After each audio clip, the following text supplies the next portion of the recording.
हिमाचल प्रदेश के लाहौल स्पीति के तमाम इलाकों में शाम होते ही बर्फबारी का दौर शुरू हुआ। ऐसे में यहाँ घूमने गए बहुत से पर्यटक वाहन बर्फबारी में फिसलते हुए नजर आए और जिस्पा सिसु मार्ग पर अलग अलग स्थानों पर 250 से ज्यादा वाहन फंस गए। इसके बाद वाहनों का बर्फ पर फिसलकर टकराने का सिलसिला शुरू हो गया। सिसु के पास दो वाहनों की टक्कर में एक पर्यटक की भी मौत हो गई। पुलिस ने मुस्तैदी दिखाते हुए पर्यटक वाहनों को वापस मनाली की ओर भेजना शुरू कर दिया। करीब 10 बजे तक वाहनों में सवार करीब 450 लोगों को सुरक्षित मनाली की ओर भेज दिया गया ताकि रात के समय उन्हें किसी परेशानी का सामना न करना पड़े। माइनस तापमान में पुलिस के जवान वाहनों को सुरक्षित निकालने में लगे रहे। करीब रात 10 बजे तक बचाव अभियान जारी रहा। जाहिर है बर्फबारी होने के चलते सड़क पर ब्लैक आइसिंग का खतरा हो जाता है, जिसके चलते वाहन फिसलते हैं। इसके बाद हादसे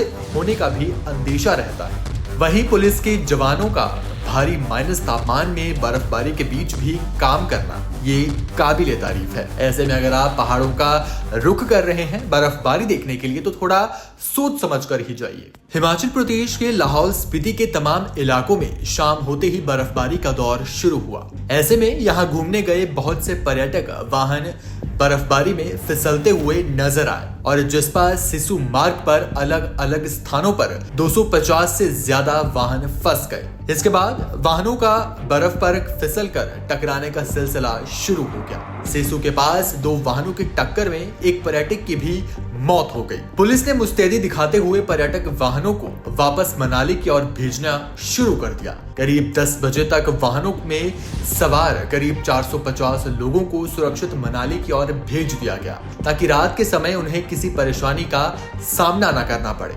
माइनस तापमान में पुलिस के जवान वाहनों को सुरक्षित निकालने में लगे रहे। करीब रात 10 बजे तक बचाव अभियान जारी रहा। जाहिर है बर्फबारी होने के चलते सड़क पर ब्लैक आइसिंग का खतरा हो जाता है, जिसके चलते वाहन फिसलते हैं। इसके बाद हादसे होने का भी अंदेशा रहता है। वहीं पुलिस के जवानों का भारी माइनस तापमान में बर्फबारी के बीच भी काम करना ये काबिले तारीफ है। ऐसे में अगर आप पहाड़ों का रुख कर रहे हैं बर्फबारी देखने के लिए तो थोड़ा सोच समझ कर ही जाइए। हिमाचल प्रदेश के लाहौल स्पीति के तमाम इलाकों में शाम होते ही बर्फबारी का दौर शुरू हुआ। ऐसे में यहाँ घूमने गए बहुत से पर्यटक वाहन बर्फबारी में फिसलते हुए नजर आए और जिस्पा सिसु मार्ग पर अलग अलग स्थानों पर 250 से ज्यादा वाहन फंस गए। इसके बाद वाहनों का बर्फ पर फिसलकर टकराने का सिलसिला शुरू हो गया। सिसु के पास दो वाहनों की टक्कर में एक पर्यटक की भी मौत हो गई। पुलिस ने मुस्तैदी दिखाते हुए पर्यटक वाहनों को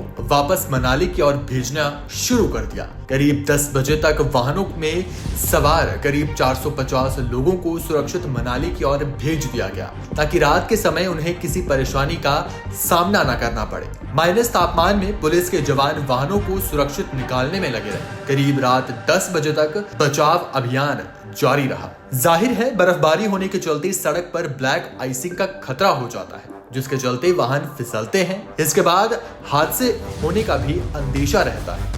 वहीं पुलिस के जवानों का भारी माइनस तापमान में बर्फबारी के बीच भी काम करना ये काबिले तारीफ है। ऐसे में अगर आप पहाड़ों का रुख कर रहे हैं बर्फबारी देखने के लिए तो थोड़ा सोच समझ कर ही जाइए।